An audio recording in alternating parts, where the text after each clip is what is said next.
Welcome to the Belfield Show. I'd like to thank you for joining me.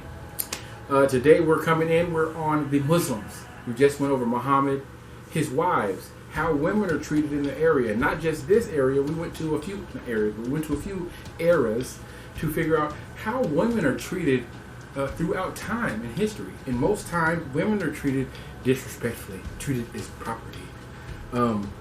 There is no control over man. There is no forward or right mind thinking. You understand?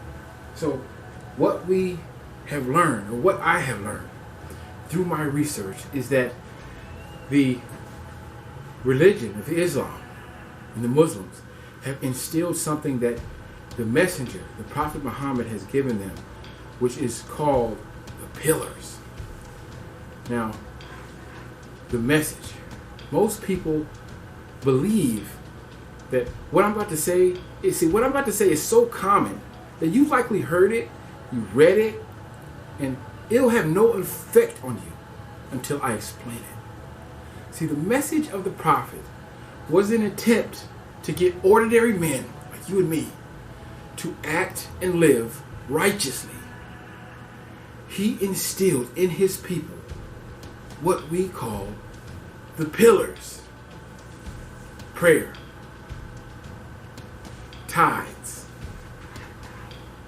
home, the Bible, and God. Now, those things make no sense to you. Everyone does these things. Okay, pray, tithes, home, Bible, and God. Now, the first pillar. These are the 5 pillars of Islam. Prayer. Not just to pray 5 times a day, but it's to pray. Pray more than anything else that you do. Pray more than you sleep. Pray more than you're awake. Pray more than you eat.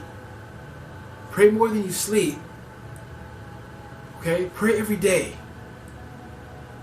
Now, pray before and after you go to sleep. Pray before and after you wake up. Pray before and after the day. Pray before and after work. Now, he believes in prayer so much. The Lord instructed him to make his followers pray. At first, he said 50 times a day. But his people asked to please ask the Lord to lessen it because it would be too hard to pray 50 times a day. So he actually took that request from the people, went to the Lord, and asked the Lord, is there a way that we can adjust the amount of time that we can pray a day? And the Lord agreed and said, okay, you can just pray 5 times per day. Once in the morning, once early morning, right after you wake up, basically before and after breakfast, then in the afternoon, then in the mid-afternoon, basically at lunchtime, then before and after dinner. Okay? Now,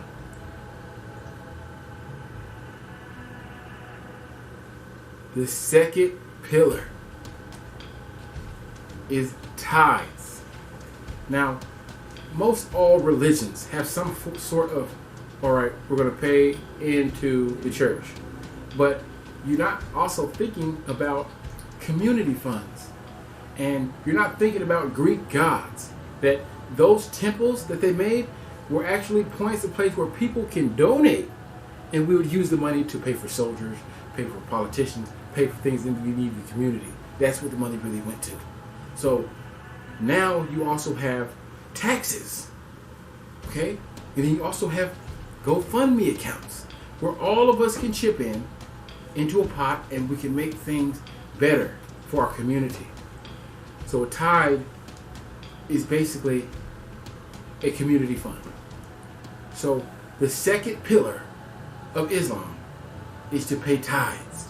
2% of your first fruits every year should go to your tithe should go to in Islam, it needs to go to any good cause. Whatever cause that is good and right for the Lord, that's where your tithe should go. But every smart person that has made it big knows about giving back to their community. See, this is so popular. This is where taxes come from. See, now, not the other way around. Putting into a community fund is good for the people, is good for the area, and it allows the community to improve and advance itself. This is so ingrained in our society, it doesn't even seem like it has any significance. The third pillar is home. All of us go home for Christmas and the holidays. Why is that? What drives us to do this? Do we really need to take end of the year celebration at all? Do we need to go all the way home for one dinner? What is our true nature? See, the prophet subscribed, peace be among him, that any that would call themselves Muslim should journey to the home city of where their faith was born, to join in the great celebration with all the people of the faith. Now, this may seem arbitrary. Yeah, let's all group up and have a big celebration at the end of the year. You see, this isn't documented in Christianity. This isn't in Roman Catholicism. They don't celebrate. Here, they do. They prophesy and they celebrate. Now, the fourth pillar. See, you might not believe this, but as we talked about it before, the book that the Quran talks about is the Torah, which is the Bible. So the fourth pillar of Islam is to read your Bible. Read your Bible. Read your Bible. In order to get or understand Islam, you actually have to read it first. Okay? So the fourth pillar is to read. And the fifth pillar that was put in place is a firm belief in God. Now, I know today that most would think that this means Muslims push this on people. But in fact, it's the total opposite. See, what I found in my research is that Muslims attest that the God of the children of Israel, the God of Isaac, the God of Moses. See, Muhammad never proclaimed that your God isn't real. He just made a proclamation that he and all of his house would serve the God of Jesus, the God of Abraham.